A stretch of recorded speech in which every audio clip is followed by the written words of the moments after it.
संस्कार किसको कहते हैं? लोग नहीं कहता इसका संस्कार खराब है, इसका संस्कार बढ़िया है। और प्रारब्ध कर्म का विज्ञान क्या है, यानी जो आपने अब तक का जो काम किए हैं उसका विज्ञान क्या है।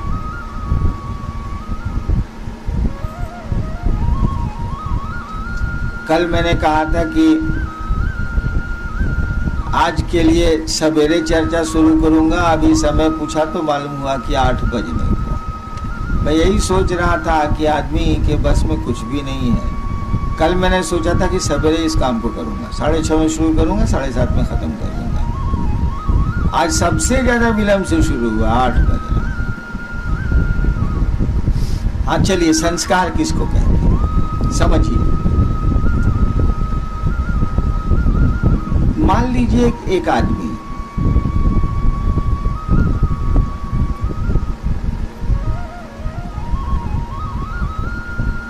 वह आदमी रोज चुन चुन के एक कीड़े को मारता है। उसने तय किया है कि हम रोज एक कीड़ा मारेंगे। मान लीजिए कि 5 कीड़ों की हत्या की सजा भुगतने भर वो जिंदा है। बूढ़ा आदमी मान लीजिए थोड़ी देर के लिए, 50-60 साल का आदमी है, 70 साल का आदमी है, उसको सनक सवार है कि हम रोज वो कीड़ा मारेंगे। जब तक जिंदा रहा वो 5 साल 2 साल मारता रहा, मर गया, शरीर छोड़ दिया उसने। जितने कीड़े मारे उसने, उसका प्रतिफल,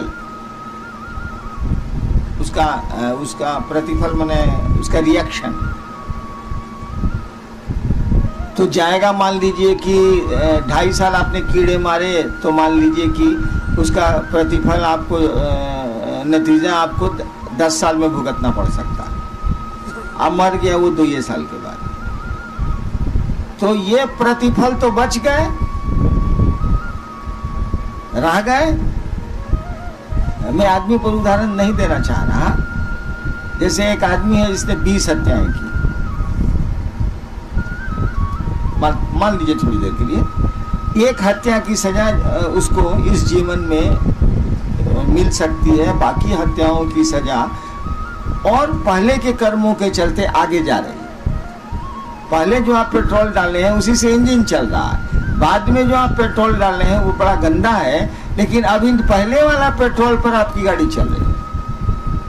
और उसी बीच में शरीर छूट गया तो पुराना पेट्रोल तो रुका हुआ है, फिर शरीर में आइएगा तो पुनः पेट्रोल आवेगा। तब वो जब आवेगा तो पहले थे डॉन, अब बना देगा कोबी को मंगा कोड़िया। जो कर्म फल के बीज, जिन जिन कर्मों के फल के बीज आप अभी तक भोग नहीं पाए हैं, वो सुख हो या दुख हो, उसका नाम है संस्कार।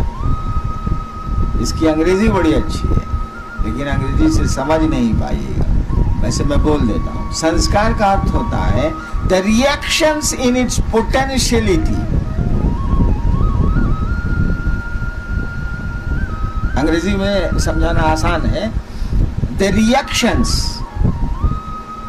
रिएक्शन आपको लिए हुए हैं, आप जो कर्म किए हैं उसका प्रतिफल लिए हुए हैं आप, इन इट्स पोटेंशियलिटी, यानी वो सीड के रूप में आपके पास बैठा हुआ है, दिया के रूप में है। अनुकूल वातावरण, अनुकूल मौसम, अनुकूल पानी, अनुकूल हवा, अनुकूल सूरज जब मिलेगा तब वो अंकुरित होगा और उसमें पौधा निकलेगा। अब आप जानिए कि आपका जो बिया है बबूर का है कि आम का है। काहे कि अगर कांटेदार वृक्ष होंगे तो जिंदगी भर कांटे गड़ेंगे, फलदार वृक्ष होंगे तो जिंदगी भर फल खाएंगे। नहीं, संस्कार की अंग्रेजी में व्याख्या बड़ी अच्छी है, the reactions in it potentiality, जैसे पीपल का वृक्ष की सारी चीजें एक छोटे से पीपल के बीए में है। सीमेंट पर रख दीजिए, नहीं अंकुरेगा। जमीन में गाड़ दीजिए, अब वो चला। तो उस बीए में तो उस पीपल की पूरी पोटेंशियलिटी है कि नहीं है? पूरी समग्रता में पीपल वहां है कि नहीं है? तो कहा जाएगा इस बीए को पीपल का संस्कार है। लेकिन वो फलित नहीं हुआ। संस्कार फलित हो गया तो गया, तब संस्कार नहीं कहा जाएगा, तब तो भोग हो गया। फलित नहीं हुआ है तब तक वो संस्कार है। तंत्र में संस्कार की यही व्याख्या है। बोलचाल में हम लोग जात को लगा के कहते हैं या कुछ को लगा के कहते हैं कि रद्दी संस्कार का आदमी है वो, लेकिन संस्कार का वो अर्थ होता नहीं। संस्कार का अर्थ होता है कि वो कर्म जो आप अभी तक भोग नहीं पाए हैं, कर्मों के फल जो आप भोग नहीं पाए हैं और आपके साथ वो बिया के रूप में, सीड के रूप में, बीज के रूप में अटैच्ड हैं, लगे हुए हैं। वो अनुकूल हवा, अनुकूल मौसम, अनुकूल परिस्थितियां आएंगी, वो अंकुरेंगी। ठीक। प्रारब्ध कर्म इसको नहीं कहते। संस्कार तो बिया हो गया। प्रारब्ध कर्म का अर्थ हुआ कि आपने कर्म किया है और आप फल लेते चले जा रहे हैं। मैं जिस पेट्रोल से गाड़ी चल रही है, सीट में नहीं है प्रारब्ध कर्म। प्रारब्ध कर्म है जिस पेट्रोल से आपकी गाड़ी चल रही है, जो उन कर्मों का प्रतिफल है वो सीट में जब रहेगा तो संस्कार कहा जाएगा। जब एक्शन में आ जाएगा वो तो कहा जाएगा इसके प्रारब्ध कर्म अच्छे नहीं, तभी इतना कष्ट पा रहा है। ठीक। अब एक उदाहरण देते हैं, समझिए। भगवान कृष्ण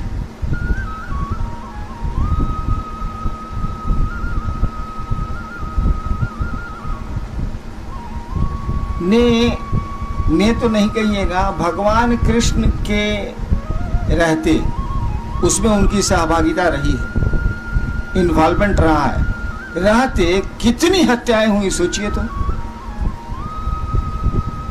अगर कहानियां पर चलते हैं, अब सच है कि झूठ है, नाम देखा नाम देखा, कितनी हत्याएं हुई। यानी भगवान कृष्ण को तो आने वाले 2-3 हजार जन्मों तक उसको तो पैखाना का पिल्लू बना देगा। काहे कि आप जैसा कर्म किए हैं उसका फल सीड के रूप में है, तो एक्शन भोगिएगा ना, रिएक्शन भोगिएगा ना। बना देगा? नहीं बनाएगा। क्यों नहीं बनाएगा? इसीलिए कि ये कानून तो धरती का न है, आसमान का नहीं न है। भारत का कानून पाकिस्तान में नहीं न चलेगा भैया, नेपाल का कानून भारत में नहीं न चलेगा। हम स्पष्ट हो रहे हैं। आप भारत के कानून से नेपाल में घुस जाइएगा तो नेपाल में हो सकता है अपराध नहीं हो, यहाँ अपराध हो, यहाँ अपराध नहीं हो, वहाँ अपराध हो, आपको अरेस्ट कर लिया जाएगा, सजा मिल जाएगी। यहाँ का कानून अलग है, उस देश का कानून अलग है। हो सकता है भी, बहुत जगह है आपके कानून से दूसरे देश का कानून अलग है। नहीं तो भगवान श्री कृष्ण की पर्सनैलिटी, उनका व्यक्तित्व ऐसा है कि जो कहानियां हैं, जो मान्यताएं हैं, उसमें कहा गया ये तो भगवान आए थे, ये तो ईश्वर के अवतार थे। विष्णु के अवतार कहा ही जाता है। विष्णु के 10 अवतारों में एक राम है, एक कृष्ण है, एक बुद्ध है, महावीर भी। तो कहा गया ये तो विष्णु के अवतार है, यानी भगवान है। भगवान पर ये नियम नहीं लागू होता, ये धरती का नियम। लेकिन भगवान जैसे धरती पर आएगा, अब नेपाल का, आप हिंदुस्तान के आदमी गए नेपाल, छूट गए, अब हिंदुस्तान आपको क्या करेगा? अगर नेपाल से संबंध अच्छा नहीं तो क्या हम नहीं देंगे? तब ऐसे बहुत सारे मामले हैं, हमको नहीं बोलना चाहिए। नहीं, लेकिन फिर आप नेपाल से इंडियन टेरिटरी में घुस गए, भारत की सीमा में प्रवेश कर गए, तो पहले से रखा हुआ वारंट ऑफ अरेस्ट अपराध के चलते आपको धर लेगा, नहीं धरेगा? धर लेगा। भगवान श्री कृष्ण ने जिस प्रयोजन से धरती पर अवतार लिया, तो अवतार लेने के लिए उनको जीव भाव लेना होगा। शिव जब भी शरीर में आएगा तो उसको जीव भाव लेना होगा, जैसे आपके रूप में शिव ही आया है, अवतार लेना होगा। जैसे वो अवतरित होंगे, योनिगत होंगे, जैसे होंगे वो अब धरती के कानून के पकड़ में वो आगे। कानून नहीं का बनाया हुआ, लेकिन ऊपर से तब बनाया हुआ है, यहाँ नहीं चलेगा, यहाँ वो फंसेंगे। अब भगवान श्री कृष्ण ने मान लीजिए कि 10,000 आदमी उनके चलते मारे गए, मान लीजिए, थोड़ी देर के लिए मान लीजिए, वैसे बहुत ज्यादा है। अब वो फिर उनका शरीर छूटा, बहलिए का तीर लगा। वैसे गंजन तो भगवान श्री कृष्ण का इसी जीवन में इतना हो गया कि मत पूछिए उतनी कहानी, क्योंकि महाभारत के बाद 36 साल श्री कृष्ण जिंदा रहे। आप नहीं जानते हैं कि 36 साल की हिम क्या। महाभारत जब खत्म हो गया, 18 दिन तो चलबे किया, उसके बाद 36 साल 107 या 8 साल की उम्र में उन्होंने शरीर छोड़ा। 36 साल वो जिंदा रहे और उनकी आंखों के सामने पूरा का पूरा यदुवंश समाप्त हो गया। उनकी आंखों के सामने उनके दोनों बेटों की हत्या हुई। हत्या नहीं हुई, उन्हीं के सामने उनके बड़े बेटे को मार के, बैठे हुए हैं पेड़ की जड़ के पास, मार के जूतों से उसके सर को रगड़ा जाने लगा। तब जाके श्री कृष्ण को थोड़ा क्रोध आया। उनके सामने बेटे उनके मारे गए, आपसे में लड़के मरे, कोई दूसरा नहीं मारा। उसके बाद जो खून का मारने जाने के जो खून का छींटा उनके देह पर पड़ रहा था, बैठे हुए थे पेड़ की जड़ के पास, छींटा जो पड़ रहा था उसी को धोने वो वहां गए थे। और धो के जैसे फिर वहीं एक पत्थर पर बैठे ही थे वो कि तीर आके लगा। पारधी आया दौड़ के, कहा कि पहचान लिया, कहा पारधी मैंने बह लिया। पारधी आया दौड़ के, कहा कि भगवान हमसे भूल हो, हमने समझा एक चिड़िया खूबसूरत सी है, लाल ओठ है उसके, मैंने तीर चला दिया। धुंधला था, अभी सुबह नहीं हुई थी पूरी तरह, धुंधला था, आज जहर वाला तीर था चला।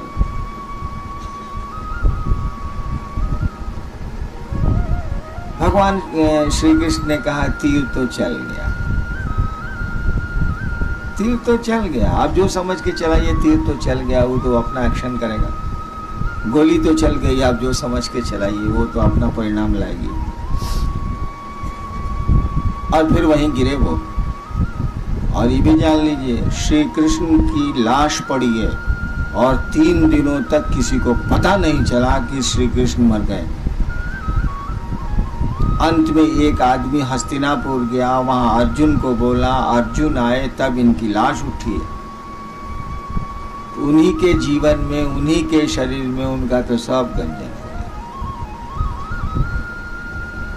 लेकिन अब वो वापस लौटेंगे, वो परमात्मा यदि हैं तो वापस लौटेंगे और फिर परमात्मा के सदृश परमात्मा के में समाहित हो जाएंगे या रहेंगे। अब वहां ये कानून नहीं लगेगा कि इतनी हत्याएं हुई, ऐसा हुआ, वैसा हुआ, वैसा हुआ, कुछ नहीं, सब खत्म। फिर वही श्री कृष्ण आसमान में श्री कृष्ण है। लेकिन अगर दोबारा श्री कृष्ण ने जन्म ले लिया धरती पर, इंटायर कर्म फल जो उनके संचित यहाँ रुके हुए हैं, कब से धर।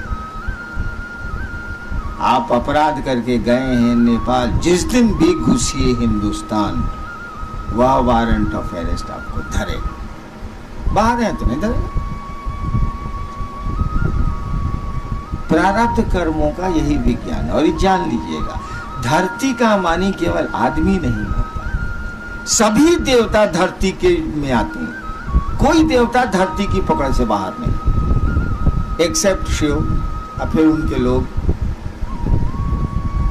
कोई धरती के बाहर नहीं है। यहां तक भी जिसको शिवलोक बोलते हैं, शिवलोक में शिव नहीं है, शिवलोक बोलते हैं, वह भी धरती की पकड़ में, माने वहां भी ये कानून लागू है। कौन कानून? प्रारब्ध कर्मों का कानून, कर्म और उसके फल का कानून।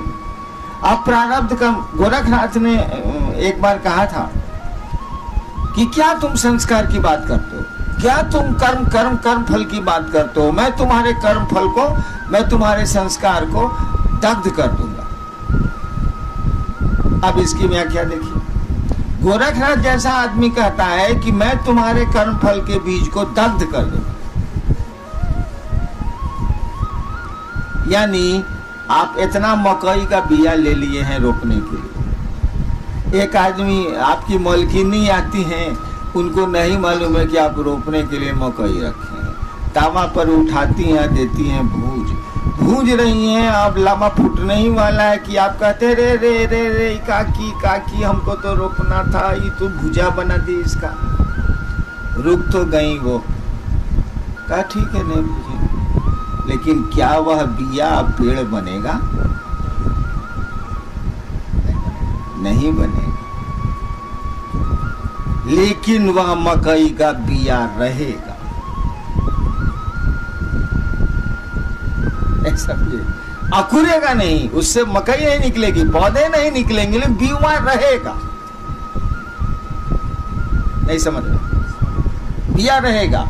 गुरु को अधिकार है, सदगुरु, सच्चे गुरु, सही गुरु को अधिकार है कि वे आपके कर्म फल को दग्ध कर दें, अच्छे कर्म फलों को विशाल कर दें।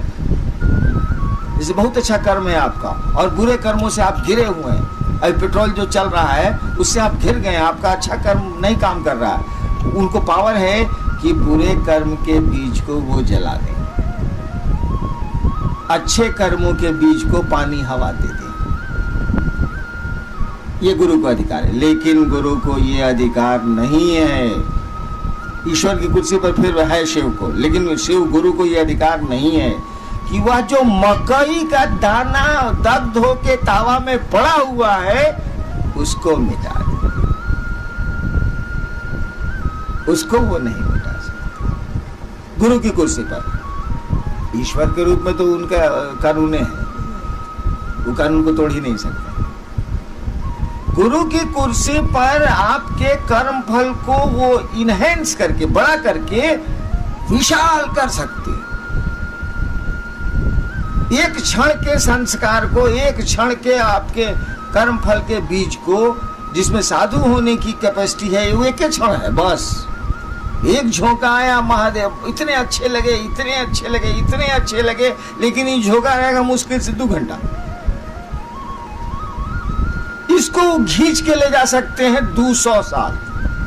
मैं 200 साल तक आपको महादेव अच्छे लगते रह जाएंगे और इसी बीच में शिव हो जाएंगे। गुरु को यह भी अधिकार है कि कोई कर्म फल आपके साथ लगा हुआ है जो 20 वर्षों तक आपको परेशान करता रहेगा और गुरु के काम में वो बाधक बनता रहेगा। आपकी दृष्टिकोण से काम नहीं होगा, उनके दृष्टिकोण से होगा। तो वो 20 साल के कर्म फल को 1/1 करोड़ हिस्सा में पास करा दे। 1/1 करोड़ हिस्सा सोचिए मैं पास करा दे, पता नहीं चलेगा, ये उनको पावर है। लेकिन वो सीड को नहीं हटा सकते, सीड रहेगा, वो उतना आपको लेना पड़ेगा। बिया का भक्षण आपको करना पड़ेगा, वो बिया आपको लेना पड़ेगा, उसमें गुरु कुछ नहीं करेगा। लेकिन वह बिया पेड़ नहीं बनेगा, अंकुरित नहीं होगा, यह गुरु कर सकते हैं, उनको पावर है। सही गुरु को, उनको पावर है। लेकिन बिये को हटा देने का पावर मात्र शिव को है, क्योंकि मात्र शिव महेश्वर शिव, ईश्वर शिव, भगवान उनको है और वो उन्हीं का कानून है, इसीलिए हटाते नहीं है। उन्हीं का नियम है, उन्हीं की इच्छा से ये सिस्टम चल रहा है, इसीलिए हटाते नहीं हैं। अब सुनिए, मैंने कई बार कहानियां सुनाई हैं कि एक आदमी था जो कथा पढ़ता था और भगवान का बहुत बड़ा भक्त था। एक गांव के बाहर आया और पहले तो नियम था ना कि कोई साधु आया है गांव के बाहर तो गांव वाले उसको भोजन वोजन कराते थे। तो लोग कथा सुनने शाम में जाते थे और कथा सुनते थे और गांव के लोग उसको भोजन देते थे। गांव के बाहर एक मंदिर के बाहर टिका हुआ था। एक औरत थी जो प्रतिदिन खाना बना के ले जाती थी, उनको खिलाती थी, पानी ले जाती थी, पिलाती थी, और ये सिलसिला 6 महीने तक चला।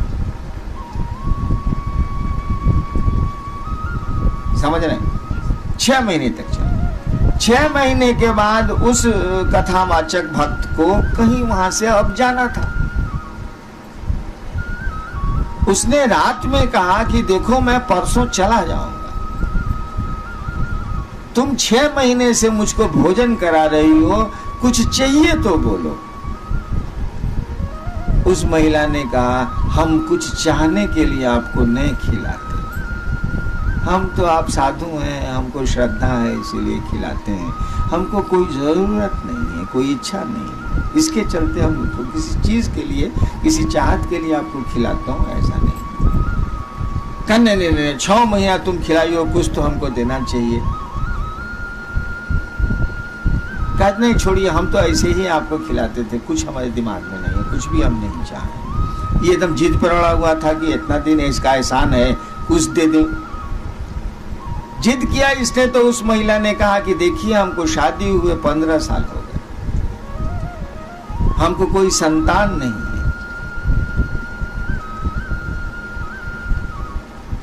कहा ठीक है कल आओगी तुम खाना लेके, मैं परसों जाऊंगा, कल आना। रात में उसने अपने भगवान को वायरलेस किया, जिस जो भी उसका आराध्य हो। भगवान ने से इसने पूछा कि जी ऐसा ऐसा हुआ है, महिला बोली है कि हमको संतान नहीं है, हमको 6 महीना खिलाई है, आप बताइए कि उसको संतान है कि नहीं तकदीर में। भगवान ने कहा कि उसकी तकदीर में संतान नहीं। बात खत्म हो गई। दूसरे दिन वो महिला आई, कथा खत्म हुई, परसों इसको जाना था, मतलब दूसरे दिन सुबह इसको जाना था। रात में फिर सब चले गए तो महिला ने भोजन निकाला, लोटे में पानी लाया, कहा कि खा लीजिए।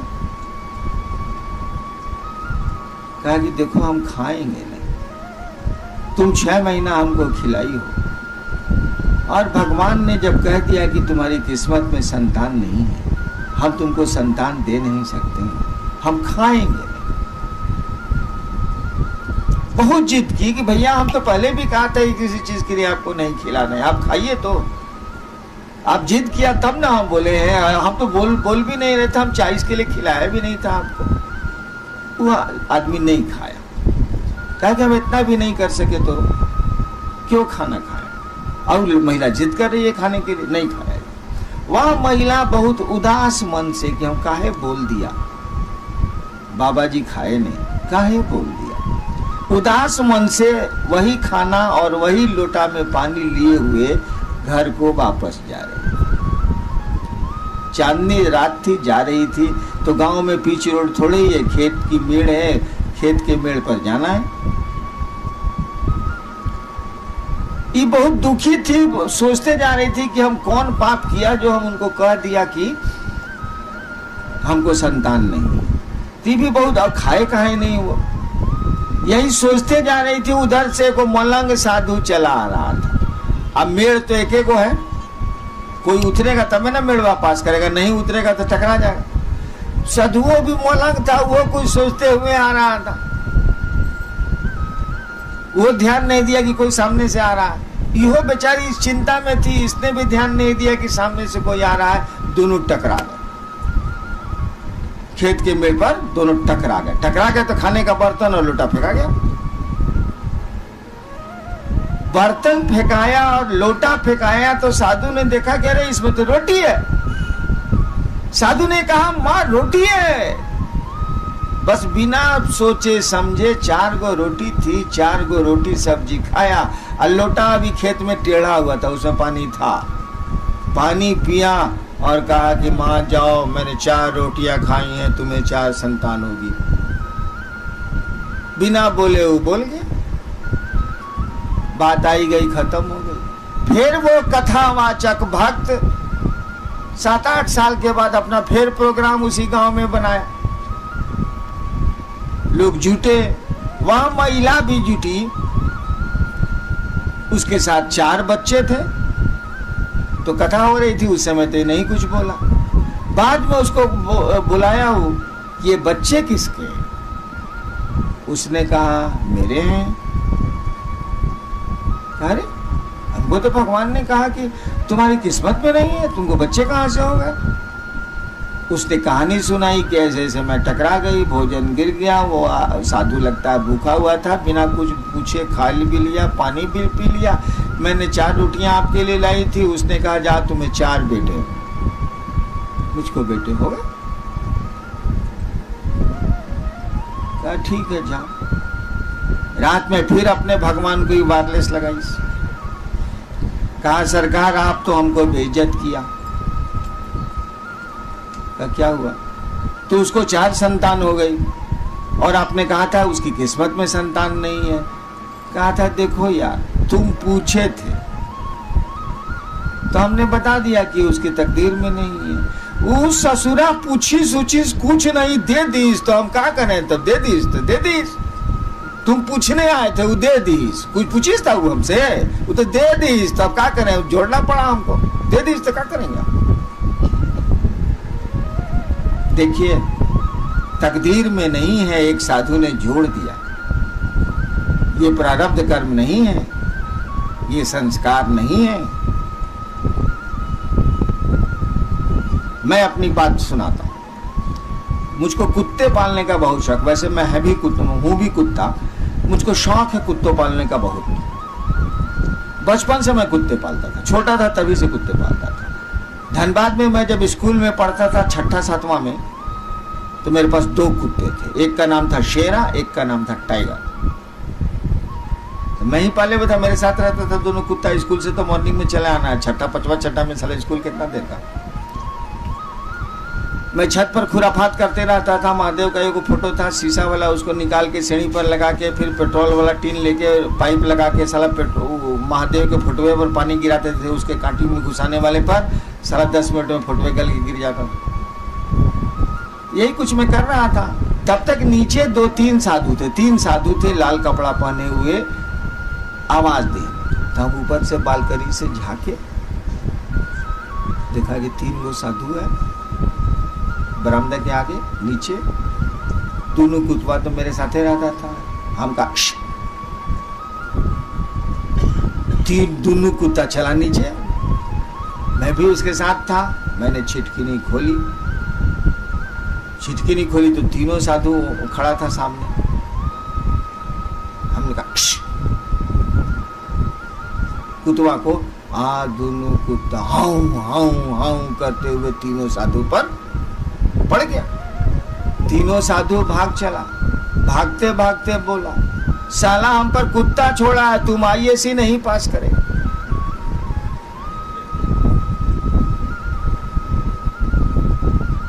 इतनी बात हमको थोड़ी याद थी, इससे ज्यादा याद नहीं थी। कौन इस पर विचार करता है? आए हम IAC में, पहला बार जो काम किया वो माइक से नहीं सुना सकते।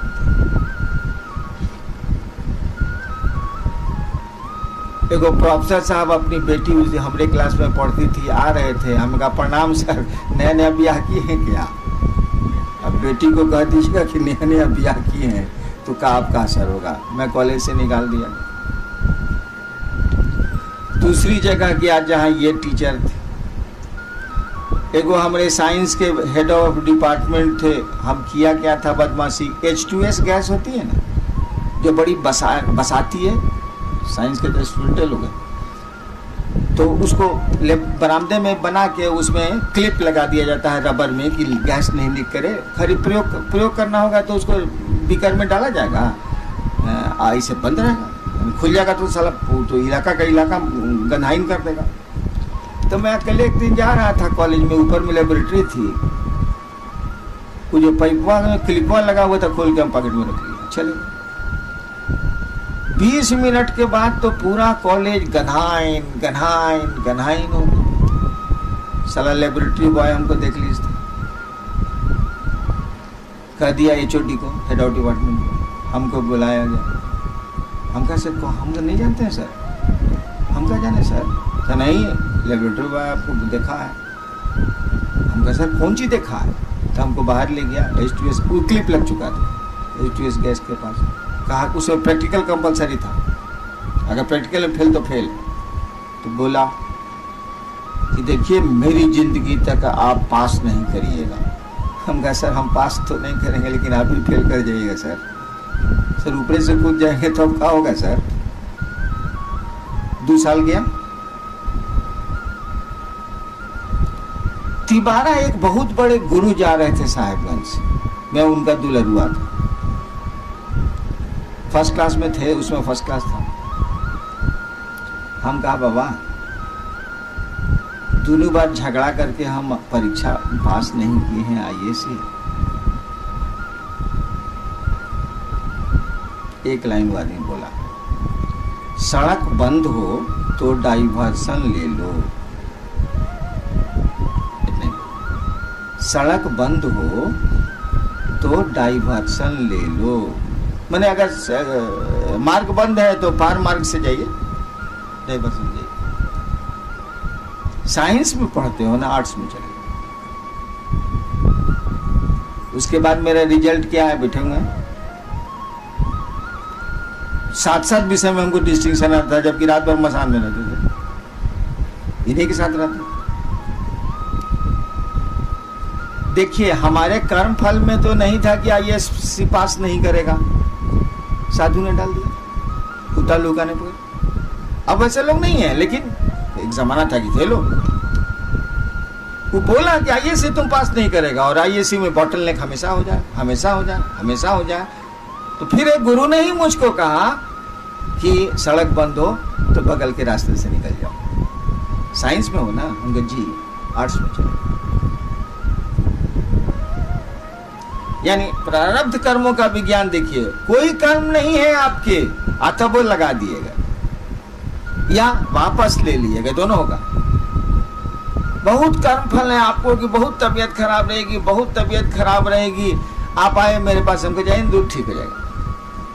वो जो सीड वहां तक काम किया है, उसके बाद मुरझाने लगेगा, मुरझाने लगेगा तो पेड़वा मुरझा जाएगा। पेड़वा जब मुरझा जाएगा तो कटवा कहां से करेगा? मुरझा के मर जाएगा। यानी प्रारब्ध, ये ऐसा कौन कर सकता है? इसका विज्ञान समझिए। ये पूरा का पूरा सिस्टम, पूरी की पूरी ये पद्धति कि कर्म कोई करेगा और कर्म के फल लेगा, ये तो उस शिव की इच्छा से न है, उस ईश्वर की इच्छा से न है। इसके पीछे जो कानून का बल है वो तो शिव की इच्छा है ना, पार्लियामेंट वहां थोड़ी है। ये भाई धरती पर जो भी सिस्टम चल रहा है वह शिव की इच्छा से न चल रहा है। कर्म कर्म फल का विज्ञान, कर्ता आप हैं तो कर्म आप करिएगा, कर्ता कर्म करेगा तो कर्म के फल भी लेगा। कर्ता आप नहीं है तो आप कर्म नहीं करेंगे। सब करे छथिन महादेव, बोली में नहीं मौन बूझने लगा, आप कोई कर्म नहीं हो रहा, सब कर्म महादेव कर रहे हैं। हम नहीं करे छी हो महादेव जनथिन बा, भूख लगल छे जाई छी कुछ खाएला। अब आप करता नहीं है, तो जब करता नहीं है तो कर्म कैसे करिएगा? तो आपका मन तो बुझ रहा है महादेव करता है, आप तो माध्यम है, मशीन हो गए आप। तो कर्म ही नहीं कीजिएगा तो फल कहां से लीजिएगा? ये पूरा का पूरा सिस्टम उस शिव की इच्छा से न चल रहा है। इच्छा माने शक्ति, उस शक्ति से न चल रहा है। किसी ने अपने मन को शिव के मन से जोड़ दिया। इतना बड़ा लोहा का गोला इतने दूर में ताप पैदा कर रहा है, एक दूसरा गोला भी आया और वो इतना थोड़ा सा गर्म हो गया, तो वो कुछ दूर में ताप फैलाएगा, हीट फैलाएगा। लोगों का मन कुछ लोगों का मन उस शिव से जुड़ जाता है तो पूरा का तो पूरा नहीं, लेकिन कुछ दूरी तक वो जो चाहते हैं उस सिस्टम को उलट देते हैं, जोड़ देते हैं, घटा देते हैं। नहीं क्लियर हुआ? किसी का मन शिव से जुड़ गया है, उन्हीं की इच्छा से हो रहा है ये काम, तो इसकी भी इच्छा तो छोटे मोटे शिव की इच्छा हो रही है ना। इसने कहा ये काम नहीं होते तो नहीं होते जो, अब वो सिस्टम तो वहां ब्रेक कर गया, सिस्टम ब्रेक कर गया, या आपके कर्म फल में नहीं है, उसने कहा जाओ हो जाएगा। तो कर्म फल में तो नहीं है, लेकिन उस सिस्टम, उसका मन शिव से जुड़ा हुआ है, तो उस सिस्टम को डिस्टर्ब कर दिया हो। आप समझ रहे हैं कि नहीं समझ रहे हैं? एक जादूगर को देखें, कभी जादू किया है आप लोग? घर पे नहीं किया तो क्या पूछिए। जादूगर को देखिएगा, उसके साथ एक छोकड़वा रहता, दुगरम चलवा रहता। पहले की बात हम कर रहे हैं, जब जादूगरों मेरा साथ था तब। उसके साथ एक छोकरा रहता, साला बहुत बात पूछता है, पूरा बात तो नहीं पूछता है, लेकिन बहुत बात पूछता है साला। अकेले रहेगा तो वो कुछ खेल तमाशा करिए देगा। उसको बोलते हैं जमूरे। कचहरी में देखिएगा तो जादूगर बोलेगा हाँ जमूरे, हाँ उस्ताद। वो बोलेगा हाँ उस्ताद। हाँ बोल जमूरे, हाँ उस्ताद। साहब के पॉकेट में क्या है जमूरे? उस्ताद साहब के पॉकेट में कलम है उस्ताद। कुछ नहीं है, बोला है कि पहला बार जब हम पूछेंगे तो कलम होगा, और दोबारा जब हम पूछेंगे तो रुमाल होगा, और तिबारा हम पूछेंगे तो पर्स। तो सोच रहा है 1 हुआ, 2 हुआ, 3 हुआ, 4 हुआ, 5 हुआ। वो पूछता है कि जादूगर करता कैसे ही धंधवा है साला, उल्लू कैसे ही बनाता। तो वो पूछता है थोड़ा बहुत, उसी के मदद से वो काम लेते हैं जादूगर। तो महादेव के साथ जो जमूरे रहते हैं ना साले, इनको भी थोड़ा थोड़ा बुझाने लगता। इसीलिए ये भी कुछ कहीं ना कहीं पेचकस सिस्टम में लगा देते हैं। जब पेचकस वाल लगा देंगे तो साला पेट्रोल जाना था साला 1 mm, तो जा रहा है साला आधा mm। पेट्रोल जाना था आधा mm, स्क्रू को ढीला कर दिया, जा रहा है 5 mm। जाए साला। समझ रहे इस बात को कि नहीं? प्रारब्ध कर्मों का विज्ञान भी प्रभावित होता है साधुओं के, साधु में सही साधु, साधुओं के द्वारा, फकीरों के द्वारा, मस्त मौला लोगों के द्वारा, जिनका मन उस खुदा, उस भगवान से जुड़ रहा है। जुड़ जाए, ज्यादा जुड़ जाएगा तो साला वो बुझ जाएगा कि हमसे बढ़िया महादेव चलाते हैं, हमने बोलेंगे ठीक है। कहेंगे जब ज्यादा जानेगा तो वो जानने लगेगा कि हम कितना बढ़िया चलावेंगे, महादेव जैसा नहीं चला सकते। छोड़ दे रहे, मत पेचकस उठा। कौन जानेगा, जैसे हम लोग के जैसे आदमी कौन जानेगा, तो नटवा टाइट है का खोल दिया जरा से, हाँ पानी जा रहा है। महादेव भी देख के अकबका रहे हैं कि साला ये जमूरे सब इधर से उधर करते रहता है। बताओ यार, ये प्रारब्ध कर्मों का विज्ञान यही था, संस्कार। 40 मिनट हो गया, आप सबों को प्रणाम। आप घर को जाइए, कल फिर मिलते हैं। आज का विषय हो गया ना सर?